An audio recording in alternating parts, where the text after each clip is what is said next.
Well, good evening, good evening, good evening, good evening. Welcome everyone who's already on to this first episode of a new podcast, and I am going to hand it off. I am not the host and facilitator.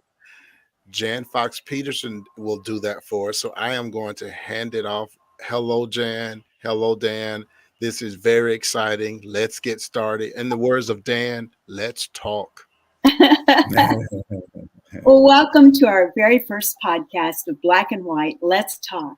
This is a new podcast featuring Robert Johnson, pastor of St.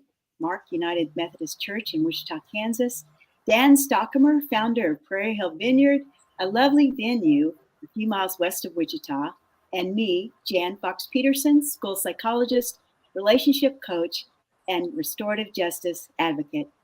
First, we want to give credit to our friends in the band Sometimes on Sunday for giving us permission to play their song, Love is All Around.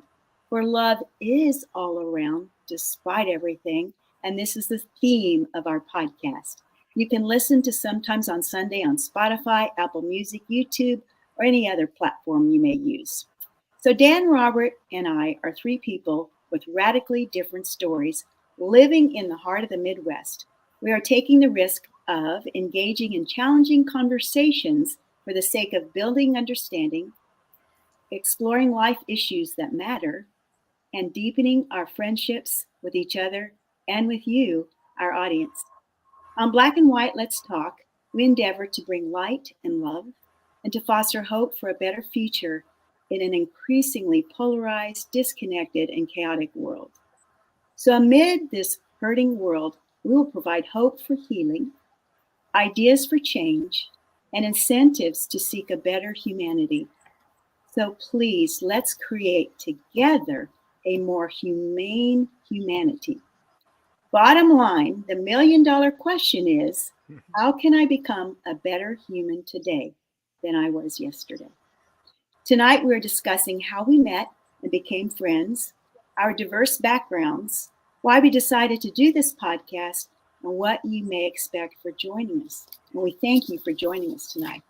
So in future podcasts, we'll invite other guests who are involved in creating and supporting a more civil, compassionate, and just society.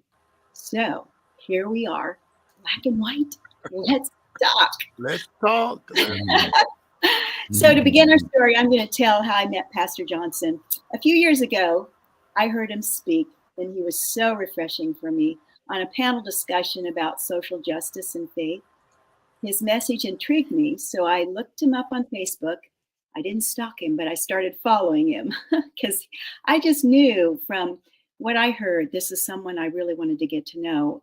And during the height of the pandemic, when I was feeling disconnected, really disillusioned and disappointed about the faith community, the church, and the hate that I saw spewing racially and politically, I started connecting online with St. Mark and Pastor Johnson on Ignite, which is on Wednesday evenings. So I was hooked from the beginning and knew I wanted to know more about this man and his faith community. Once we could meet in person and in church, Dan and I went to St. Mark so we could meet Pastor Johnson and his lovely wife and sit in the St.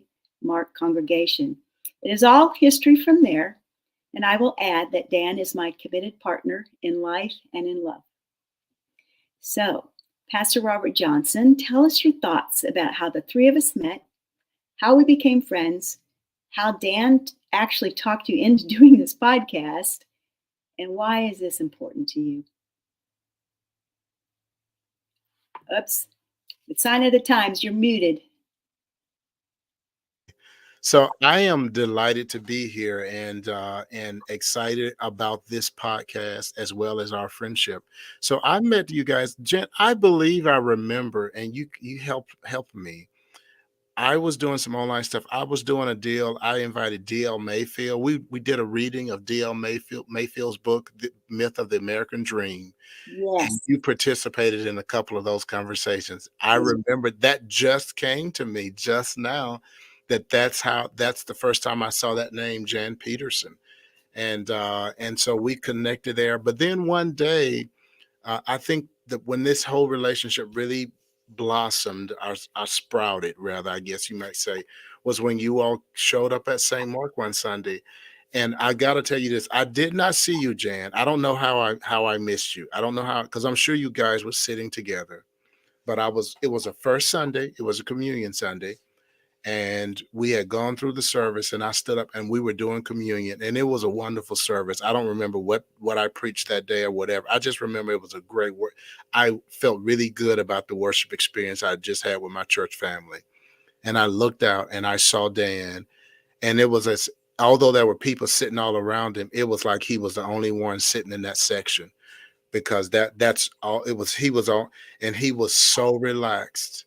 And I remember he was sitting there breathing slowly and just looking around, and it was almost as if he was looking around, inhaling the sights and the sounds and the smells of that worship experience.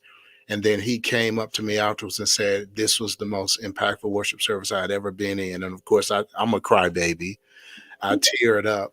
And then he introduces himself, tells me who it is, and says, we start talking. And that day he says, you've got to come out to the vineyard, and you all can tell him about the vineyard over there, and what goes on over there. You all invited Linda and I out. We came out, met some wonderful people.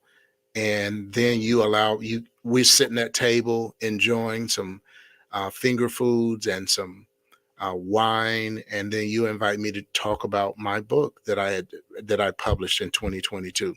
So all of those things that happened for me was you and Dan like taking the initiative to introduce yourselves to this black guy that you didn't know, just like I saw him on social media. Hey, I'd like to get to know, and then visit his church, and then invite us into your lives. And so that journey has been, I can't express how meaningful that has been for me, and how it is like for me. And I'll use God language on here as a pastor. I mean, we all have our identities, and we're not proselytizing. We're not trying to convince anybody, but that's the womb out of which for me, that felt like God confirming for me that, because I've been looking for the solution. How do we heal our world? How do we heal our nation? There, because I've spent a lot of time adding to the division. I've spent a lot of time being angry and mad, and letting people know that I was angry and mad about what I saw politically, about what I saw as injustices. But then I've come to began to realize about 3 years ago that I wasn't helping; I was adding to the division. So I started looking for solutions. How do we heal our world? And it impacted how I ended up writing my book, in the editing phase. But then life started sending these wonderful people of a different of different races, white people, into my life to welcome me and invite me to do life together. And it just and so I'm like, okay, that's how it's done. It's not done through speeches and social media posts and shouting at folks across the aisle.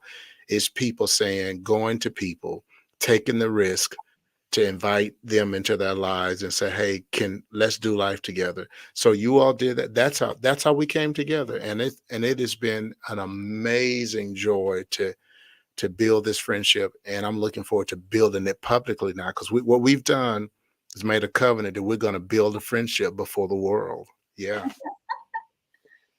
Oh man, I appreciate that. And, I just have to say, through participating with you and your church and Dan and other people that I have been honored to be around, I realize I have softened a lot myself. Yeah. Because I've been right there with you, angry, probably for similar reasons. Yeah. And I was posting some angry stuff out there. Poor Dan. But, Poor Dan. yeah, poor Dan. Oh my gosh, what's she doing now? So I'm just so pleased, and a lot of that has come through Dan's love. I mean, Yeah. Dan is such a lover of people, and it just calmed me down a whole bunch. So thanks, Dan. So Dan, what are you thinking about this podcast? You're the one that really got this all started. You talked Right. Johnson into it. Oh, you're on mute. This is the sign of our times. You're on mute. Got to unmute yourself. Yeah. There we go. Okay. Okay. Oops. Hold on. There you go. Now you're muted again. Got to unmute. I'll do it. Yeah, there you Can you go. hear me now? We can hear you now. Yes. Good. Okay. Well, as I was saying, thank you, Robert. Thank you, Jan. And, to be able to do this with you has got to be one of the biggest joys right now in my life, to be able to engage in something that we can actually bring people together and be about reconciliation. We talked about making bridges, not walls. And I'm just enthused that I get to say, I remember going to that church service for sure. And I was so blessed sitting there. And I think, if I'm not mistaken, when I came up, I may have hugged you and just said, thank you, and we've come back on a number of occasions. I find that, I really enjoy coming into churches with different experiential ways of worshiping. And also Jan and I went to a friend's fellowship once, and we sat there for 45 minutes and didn't say anything. I have never been to a church service where nobody says anything, but they were sitting there reflecting and listening to God, to the Spirit.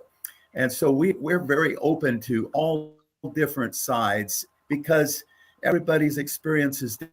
I think it's presumptuous of me to assume that my way is the right way, even though I want to think it is. There's good possibility that I could still grow like big time. And so that's what I'm thinking this will facilitate, is not hopefully my own personal growth, but all of us together becoming better friends, really understanding each other in a very deep way. Absolutely. So Jan, tell me about you. Tell me how you got into this, and what your expectations are for this program. This started out when I was really sensing such a gap for men in this world, and all the attraction to Jordan Peterson and Joe Rogan, and I just thought, Dan and Pastor Johnson, I mean, who would be better than these guys to really talk about being a man and masculinity and things? And with Pastor Roberts Johnson's nudging, he wanted to pull me into this too. So I am delighted because from my background in this podcast, one of my goals, there's just a lot of people that I can relate to that don't feel comfortable in church or safe. They're not feeling comfortable in the culture of church. And yet we still all need community. And for me, that's why church is important, because of community. But there's a lot of traditions within the church that have been hurtful, wounded people. And so we've got a lot of institutional trauma, and that keeps people from being in community and being in church. And so my hope with this podcast is that we can really reach out and be a community for people that don't really feel comfortable with all the terminology that we use in the culture, and just really be our authentic selves, and to just welcome people as they are searching. And just because we have disagreements, it doesn't mean that we need to demonize each other. Right. We can still be friends. Exactly. Disagree, as long as we're not judging and hating on each other. And so I'm excited about all the different topics that we're going to have, talking about things that at a deeper level, peeling back the layers that we don't usually talk about. I have quite a few friends from diverse backgrounds, but we don't always go to the deeper parts. And I think this conversation is going to really be helpful to, as Dan talks about, building bridges of understanding.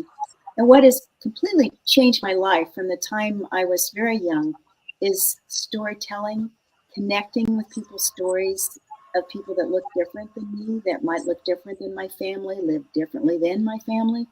And so the storytelling has really, I think that's powerful. And so I think the upcoming topics that we're going to have, the people we'll be interviewing, will be just helpful for everyone to grow in love and to grow in grace and mercy. And that's really what we want to model. And I am right there learning with everyone because I have not always been there. I've been mad. I'm just going to say, I've had some challenging times with our extremists in this country and different things. And righteous anger is one thing, but I just feel very challenged to just remain humble and full of grace. So I hope we can reach in this podcast lots of different people that can find grace, love, and community. Because it's so easy to get into this thing where you're basically you surround yourself with people who think like you, who view the world as you view the world, who believe as you believe, and you just support each other and talk the same language and condemn everybody else. It's so easy to do that. Is But then the yeah, more we do that, the more divided we become, the less human we become. And really, if we're really honest, the more miserable we really are. You can be surrounded by a bunch of folks Yeah. who think just like you, and you're just unhappy because I think we're created to connect and learn and evolve and grow. And that can only happen if you hang out with people who are different. And so I make that little spiel, Dan, and I was the last person who was practicing that. Okay. So I was on this trail again of and I had this deal kind of telling my story. I had this deal where I was really, I mean, I've been on many journeys in terms of relationships, but this particular journey was this issue with white evangelicals. And what happened about 3 years ago, these white evangelicals started showing up in my life, inviting me to do. It started with my publishers, Dan, white evangelicals who came to me and said, "Hey, we'd like to help you publish a book." And then our Pastor Kyle Kalkemeyer, who's pastor of the Journey Evangelical Church in Wichita, you all heard him do a funeral the other day. yeah, He saw me on Yep. something and say, "Hey, you know what? I'm going to build a bridge with that guy. I see his frustrations with Whitey." And we go to lunch, and then it was such a wonderful experience that I end up inviting him to help me help host another podcast that I do. And then the two of you show up. So it's like almost like the universe, our God is saying, like, I'm gonna show you, like you're so wrong, like you're in your corner condemning but yeah. the very people you're condemning are the people that are gonna show up and bless you in these wonderful ways. And so now I'm enjoying the journey, and I just expect even more amazing people to show up in my life now. But I'm open to it. I wasn't I haven't been open to it. And now I've got to start taking the step across the aisle to go to people who are different from me and say, would you allow me to come into your life and be a friend and learn about you? I've got to do that now. So that's kind of my little story. And that journey is why I'm so excited So, about this podcast. You're going to say something, Dan? Robert, we've all come from different backgrounds. Really, am I still muted? Can you hear me? Yes, we can hear Okay. you. Let's combine. Okay. Um, Tell me a little bit about your background so I can understand how you saw, the world from where you grew up. So that's for me or Jan? That's me. Yep, that's yes. He asked you. So That's for so you. That's for you, okay. Robert. So what happened with me was that I grew up. Was born and raised in the deep South in Mississippi. So just that alone. Now let me say, my wife and I both were born and raised in Mississippi in the mid '60s, mid to late '60s. '66. She's 67, and by the time we came of age and consciousness, we did not experience harsh, ugly racism in Mississippi. It was we grew up post civil rights in a time when Mississippi and the country were trying to do better and move on from those really dark times. Of course, the evil didn't go away, it just changed forms, but it wasn't that outward ugly stuff that you saw in the 60s. So we didn't experience that. But we did grow up in a deeply race conscious world, if that makes sense. Mhm. And I mean, things that were you had stark division between the races, and race consciousness was really there. So much so that when we first moved to the Midwest, by the way, 7 years ago, it was a culture shock for people here that that I was so race conscious, because it wasn't so much here in the among African Americans in the Midwest. And so I saw that and grew up and came of age, and then have pastored from this place of deep conviction about justice issues, Dan. And so what happened is that as I became more and more conscious of that, I just felt like that in so many ways that white Christians, white evangelicals, had been supportive of systems of injustice, from slavery to segregation to, and then on and on, that they were either silent in the face of those atrocities, or either were actually supportive of it. And I was upset and I was angry about that, without understanding really how people become who they are. And I think I shared this story with you all. One of the turning points for me to back away from this judgmental deal was not, first of all, I began to see that everybody has if you're in America, you've got some racist tendencies, meaning that you judge people on the basis of race. And I don't care I don't care how much you deny it, black, white, whatever. We make judgments about people, and if it's not on the basis of race, it's a base. We judge people on the basis of what kind of car they drive or what part of a city they live in. We make judgments. But one of the great moments for me was when the country was having a debate about the rebel flag, and I could not see how why are people holding on to that flag? That's evil racism. That's all. I could only see it as evil and racist. And then I read an article by a progressive, and in the article he said that although he's a liberal and he's against the rebel flag, but he said, but the rebel flag for him didn't mean racism. That when he saw the rebel flag, what came to mind for him was sitting on his grandmother's back porch, eating apple pie on a sunny day, and just being loved on by his grandmother. So to attack the rebel flag for him was not so much an attack on racism; it was an attack on that legacy and that precious memory with his grandmother. And that helped me to see that so many times we use political language to describe realities, and it's not politics that's going on; it's humanity. And can we get beneath the politics? Can we get past the politics and see people as human beings? And then maybe we won't be so quick to judge. Well, amen to that. And So it's that's just awesome. Then how did you? Okay, go ahead, Dan. I was going to, I was going to say, how did you then get into becoming a minister, and in the long term coming up here to Wichita? So I started acknowledging a call to ministry when I was in my teen years, and went to college knowing that had accepted a call, and knew that when I finished college, I was going to go off to seminary. I grew up in a missionary Baptist church and became a United Methodist in college, and then ended up going to a liberal theology school, Perkins School of Theology. It's not now, but at that time, it was one of the most liberal United Methodist schools. And I went there and came out and got ordained, and then served in Texas, served in Houston, Texas, served charges or appointments in Houston, Texas for 27 years, and then moved here 7 years ago to come to St. Mark, which is one of the flagship churches in our denomination.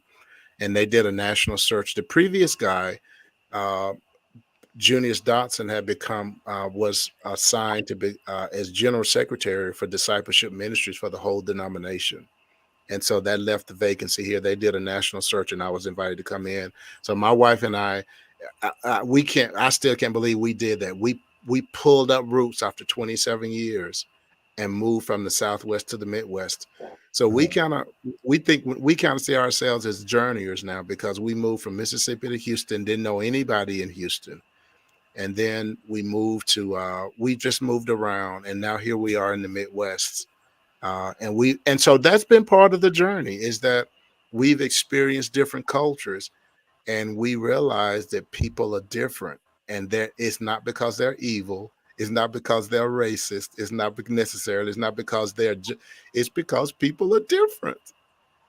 And you people only know Yeah. what they know. They only know, like, you can't be mad at people for not understanding the conditions of a situation they've never lived in or never been a part of. So the answer is not to attack people as I've done in the past, or to judge people. The only solution is to build relationships. Build relationships and get to know each other. Yeah. What about you, Dan? Tell us, because Um, Jan and I have told part of our stories. You've got the most fascinating story of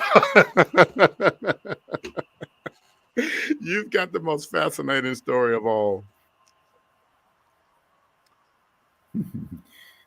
are you talking to me or to Jan? To you, Dan. Yes. To, to- We haven't heard part okay, of well, your to me, story. Yes. I was fortunate, very, very, very fortunate to grow up in, I think, for me, the ideal place to grow up. I grew up on a dairy farm right west of Wichita. I had good parents who were hardworking, honest people who taught me good values. Uh, I had a wonderful family, and I grew up in an interesting time. 65, I think, through 69 were some of the most tumultuous times in our country's history. Back and lived, you were born then, but what's going on, there was a huge cultural revolution, not only on the race issues, but on the Vietnam War. And I was stuck on this farm in Kansas. I was 16 and I couldn't wait to get off. I'd been milking cows my whole life, every day of the year. And I said to my dad, I can't wait to get off of this place. And then 30 years later, when I got to be 47, I couldn't wait to get back on the farm. And so I've come back onto the farm, and God provided me to be able to do the vineyard. And we have wonderful weddings out there, and it's just an amazing time and place to be now.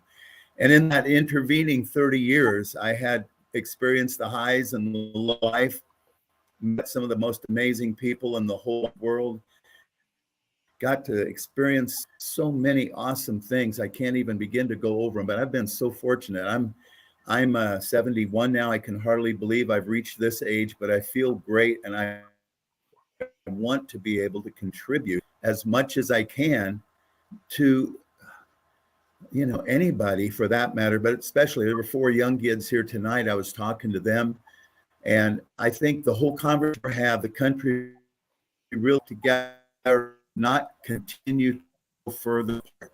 So anything I can do to do that is what I want to do.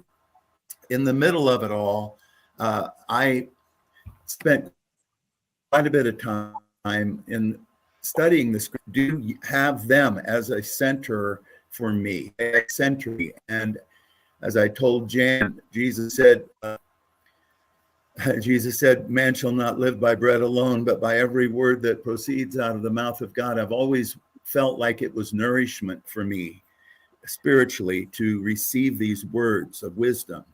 And so I think that inevitably, when we talk about your church, you were talking, I loved on the wall, it said possibility through transformation. Possibilities through transformation. And a part of what I want to do is not only help with transformation, my own and others change in a positive way where we can see other people's perspectives, but then find purpose. Because a lot of folks are living without much purpose. And if you don't have purpose, you're really sort of just dangling in the wind. And so anything we can do to open up new possibilities for our own growth and for others, and through understanding our passion, our purpose, and what is it? The possibilities through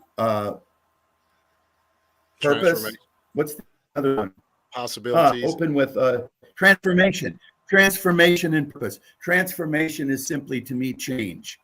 And when I met Jan, told this, I was sort of like, what's the big deal? Why can't we get off the issue? Can we go on now? Because I even got angry with her. I said, I'm tired of being preached at about racism all the time. And then I recognized that I was getting defensive. And I said to myself, okay, if I don't want to go into that place of really understanding where they're coming from, what is that saying about how much I really care about them? And that began a whole process of me then. I grew up Roman Catholic. I've gone through tremendous, probably 1,000 different churches through my life, hundreds of them anyway. And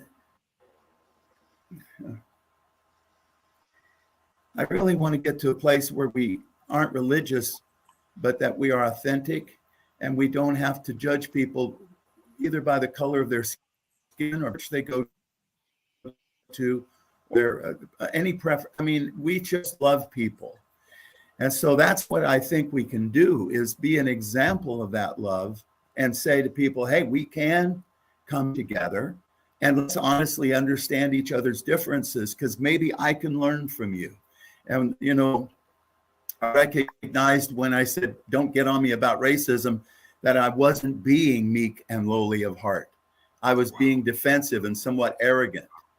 And so anything that when I sense that coming up in me, arrogance or defensiveness, or even being upset because you offend me, like nothing you say should really offend me.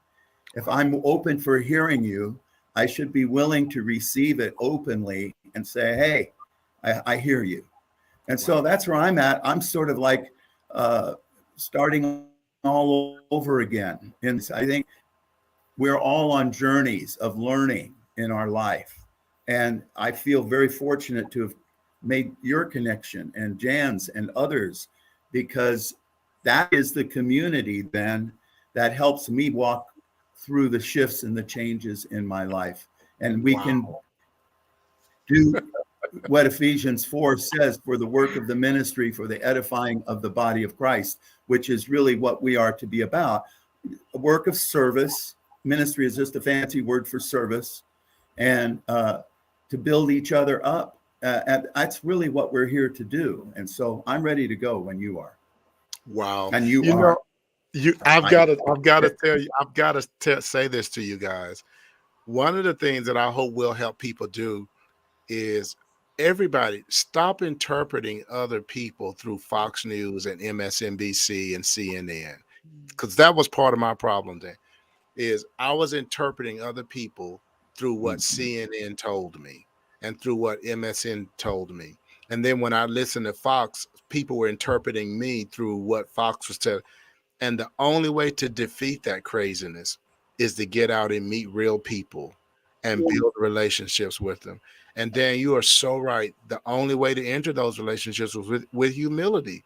Like, you can't go into relationships with people who are different from you with the attitude they need to change, and they should be glad that I'm showing up. That everybody has to say, hey, I'm willing to set aside some of the things that I've thought and that I believed and that I felt, so that I can experience new people. Yes. But I want to hear you guys, you got to tell folks how the two of you are, because now there's not only a racial thing that's people for different races, but the two of you come from very different backgrounds and have built this wonderful relationship. Tell us about that. Well, just to let you know, Jan, you go ahead and tell him.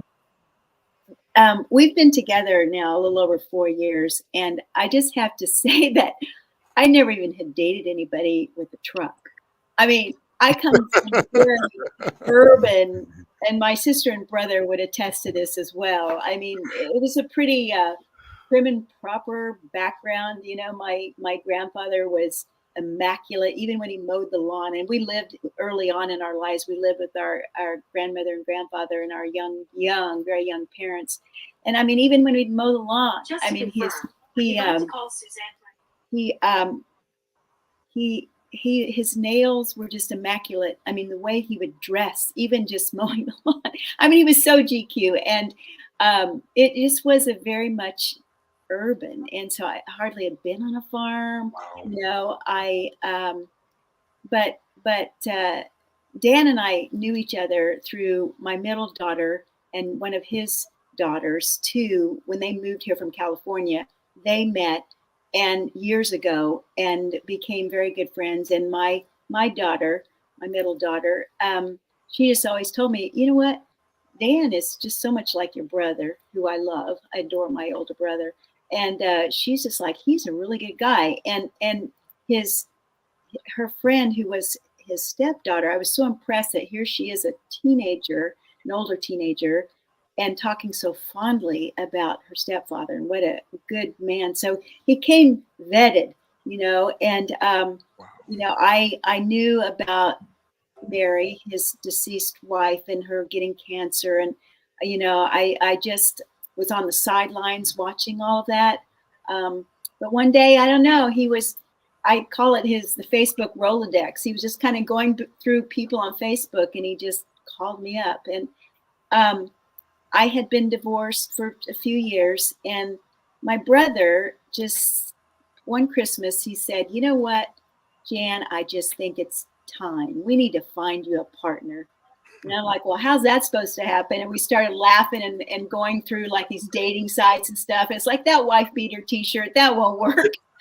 And you know what I did? I just really I opened up my heart to God and to the universe, and I just okay, if my brother, who knows me pretty well, if he's saying it's time, I'm just my heart. And I made a list of things that the must-haves, the non-negotiables, and things that were negotiable. And the next thing I know, like 5 days later, here Dan calls me on the phone, and Wow. I knew immediately.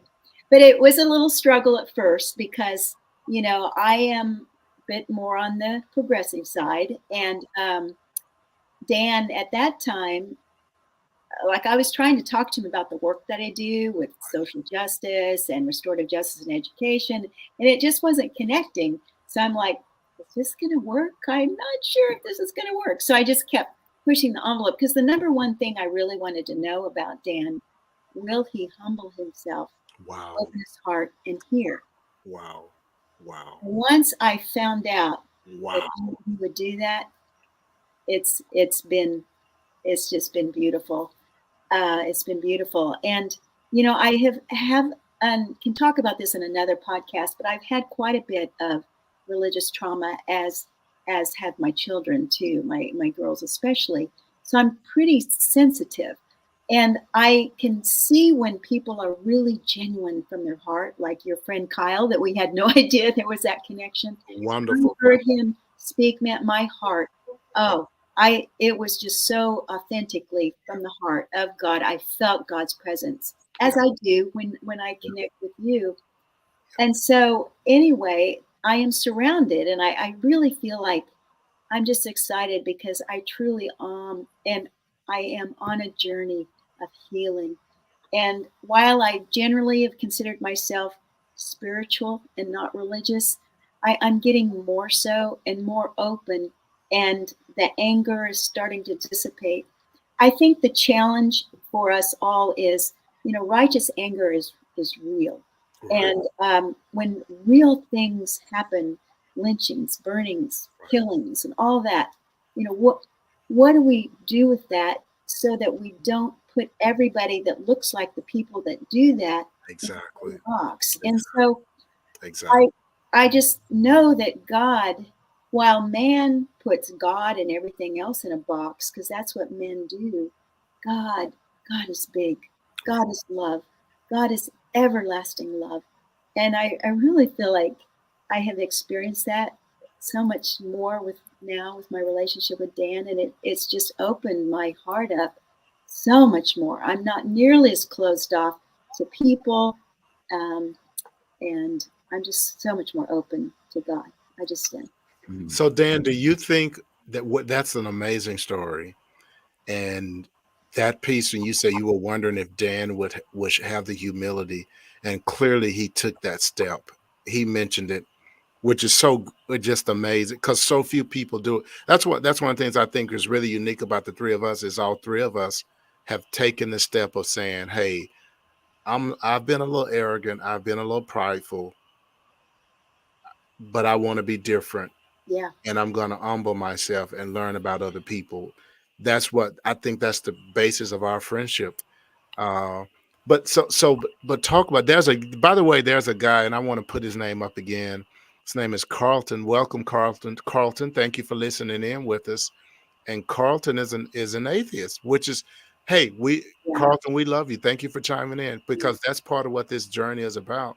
Is people who don't who see the world differently, who aren't on the same page theologically or whatever, but learning to value people as human beings and taking the time to get to know people. And you never know what happens when that happens. So when you all, Dan, was there what, like, when did you realize that had now this is my question. Had Jan not come along, would you have made begin the transformation journey that you've taken? Oh, I've been in a transformation for a number of years, believe me, but I think Jan was the icing on the cake, if you want to Okay. put it that way. I've, Wow. I've, Wow. I've, I was deeply moved in the '90s by some workshops I participated in. I tell people I felt like we had babies at the time. I felt like a baby bottle that had been scrubbed out. You know, you get a stinky old baby bottle, and on the inside, I was hiding a lot of things. I was unforgiving, and I was prideful and arrogant. And this training happened to just take me down to a puddle on the floor. It still affects me to this day, thinking about how I made a commitment then to cause love, unity, compassion, strength. Those were commitments that I made. And so from that point, my life has been guided in some capacity by those commitments. When I met Jan, my background, just real quick, in '82, I ran for the state legislature. I'd been an independent, became a Republican. I liked Ronald Reagan. And then they felt bad because I lost by like 70 or 80 votes and made me county chairman of the Republican Party, which was a great experience. I got to know Senator Casbaum and Dole and met all these people and learned how politics really works. And I thought maybe I'd run for office down the road. Well, my candidate in '86 has lost the governor's race. So disappointing. I moved to California and lived out in wine country years. And when I came back, my politics, the passion was still to make a difference, but I was no longer passionate about necessarily doing it in the Republican Party. And Wow. so when I met with Jan, all it did was really cause me to take a really good hard look, not only at my political beliefs, because some of us don't fit in a box. You may have conservative views on how you want to spend money, but very progressive views on whether or not you should allow abortion, or how are we going to handle this issue or that issue, and it doesn't make either side really happy. So you somehow feel like you don't even want to tell people how you feel because you're afraid they're going to judge you. I won't have any friends left. I'm too conservative for my liberal friends, too liberal for my conservative friends. And so I think Jan has the best that ever happened to me, in the sense that she gave me a whole new perspective. Most everybody that I have ever known, or we were in a conservative silo, if you want to look at it that way. But I was always climbing out of the silo and looking around. But still, when I finally broke out of the silo, I now have a chance to really be far more, I'm going to use words that some conservatives don't even like to hear, such as inclusive or equity, or these terms that are often used today that are words that cause some conservatives to get all upset, like we're trying to harm them in some way, or that these words can hurt them. All we're wanting to do is to be everything America was supposed to be, which is a land of the free and the home of the brave. And you can be who you want to be if you really do want to be some way. There's still hope for the future. And if we all get into our perspective camps and don't talk to each other, it doesn't facilitate that at all. And it's certainly, it's way I've come to the place of recognizing that the fact that we haven't fully addressed some of the terrible things done under slavery.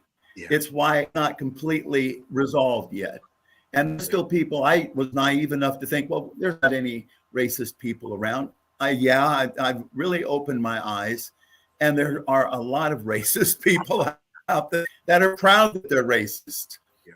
Yeah. So I'm that we can not only become somewhat, we're anti-racist in the sense that we want to do whatever we can to heal the hurts that have been caused in the past from one race to another. Simply ask for forgiveness and live with them to the point that they get that we love them.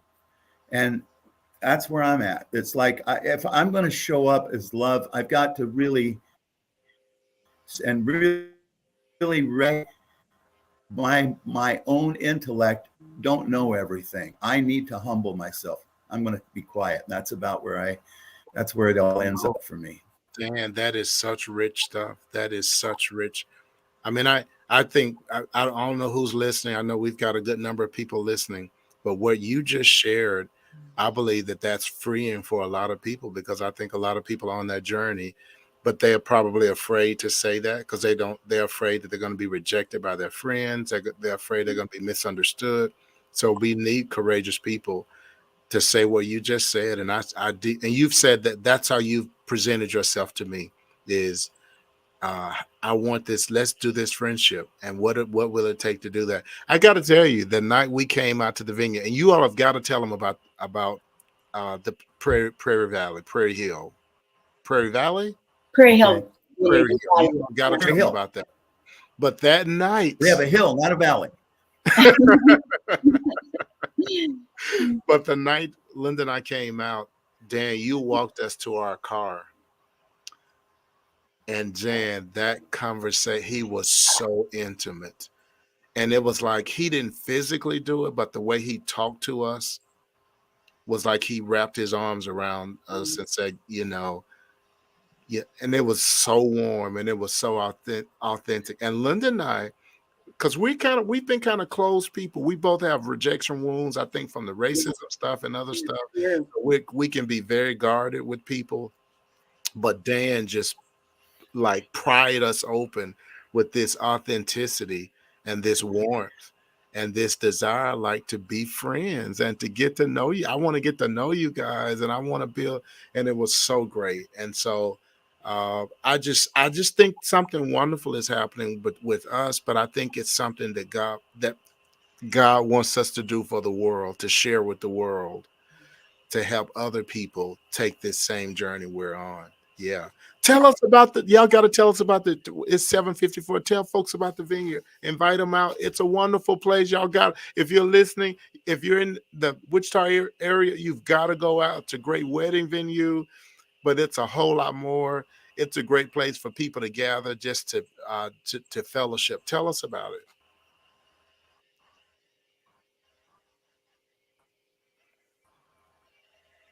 it. Vineyard is simply the most beautiful rural venues, not only in the state of Kansas, I think, but in the whole. I was there this afternoon, 15 little wine tasting and having so much fun.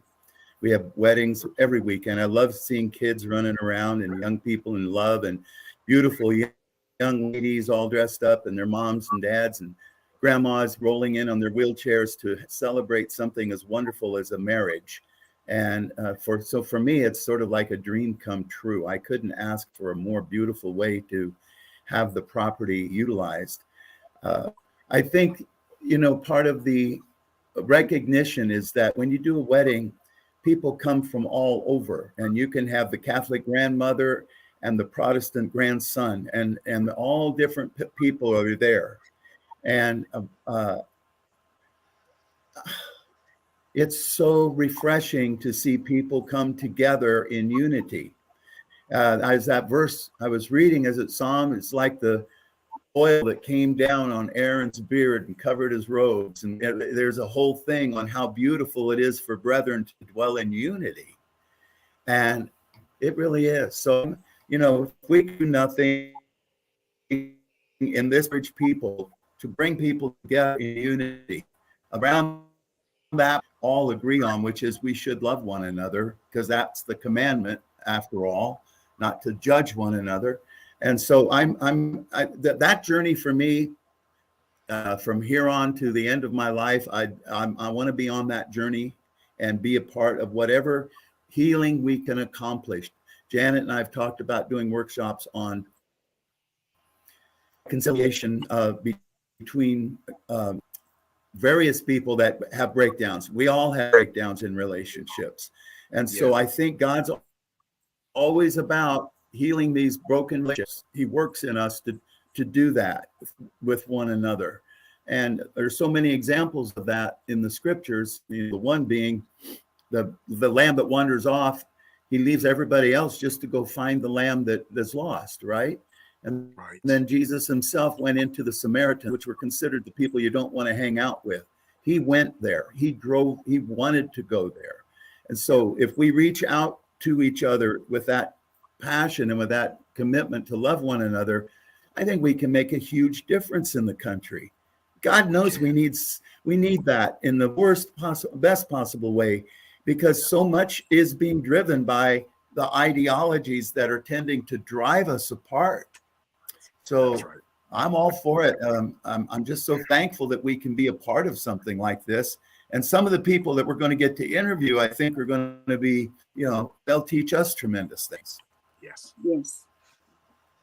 That's awesome. So I just want to share, I am on and I know we're about ready to run out of time, but I am on a Facebook group of recovering evangelicals. And among that group, there are quite a few atheists. And I just want to say God's love is for everyone. Mm-hmm. And atheist or wherever you are, God's love is there, and it doesn't have to look a certain way. And I think, we've just stumbled so much with this silos, as you were talking about, putting people in boxes. And it's just so human nature to judge and evaluate. And if we get stuck in that, we don't see people as they are anymore. We don't see their humanity. And so this is really about coming with open hearts and minds so that we can truly see each other. And so I'm just real excited about this journey, for real, and really watching the transformation in Dan. I tell you, it's because I told him at one point, Dan, you can't be about love and be a fan of Rush Limbaugh. I'm sorry, that's just not going to work for me. And oh my gosh, we would just go round and round, and and then to see him it was just like a light switch went on. He's like, okay, I gotta just listen, and then I gotta just love too, So anyway, we forged this path, and we're glad to be on this path with you too. So glad to be on it with you guys. So glad to be on it. I was and this will be my last statement, and then I think Jan's gonna. Well, it sounds like Dan has one more coming, and Jan's gonna close us out. Yeah. But as I've been on this journey, I ran across a statement by Pope Francis, and he said, "We must not, in solving the world's problems, we must not use the language of politics, but the language of Jesus and the kingdom." Now, of course, he's the Pope, so he says Jesus and the kingdom. But then the question is, if we don't use the language of politics, what language do we use? If somebody's not Christian, we use the language of authentic relationships, and you don't know that language unless you're engaged, unless you're in relationships. That's the language that heals the world, the language of love and understanding, and giving up and sacrifice and compromise and listening and compassion, empathy. That's the language we have to use to solve the world. If we use political language, we will destroy the world. Absolutely. Amen to that. Dan, did you have something you were going to say? And the old white guy in the room, there's a lot of conservatives, not bad people. This is the other thing when I look at it from so many of them have been demonized by the left, as much as the left has been demonized by the right. And so the point of this is to try to, what are what are we really afraid of here?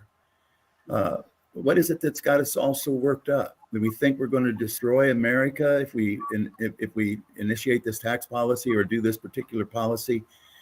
I think we need to step back a bit and trust God that He's got His hand on things, and that we don't need to direct everything with our political will as much as we need to serve one another. And I mean, really, not to.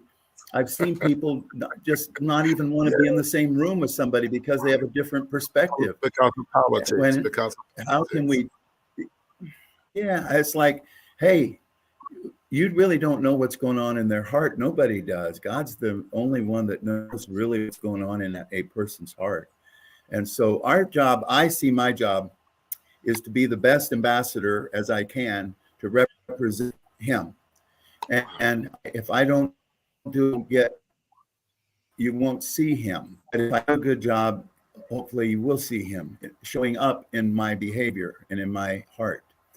I know that's why I'm here with you, Robert. I see Him in you every time I look at you, when I hear you preach, the way you are so inspired to share God's love.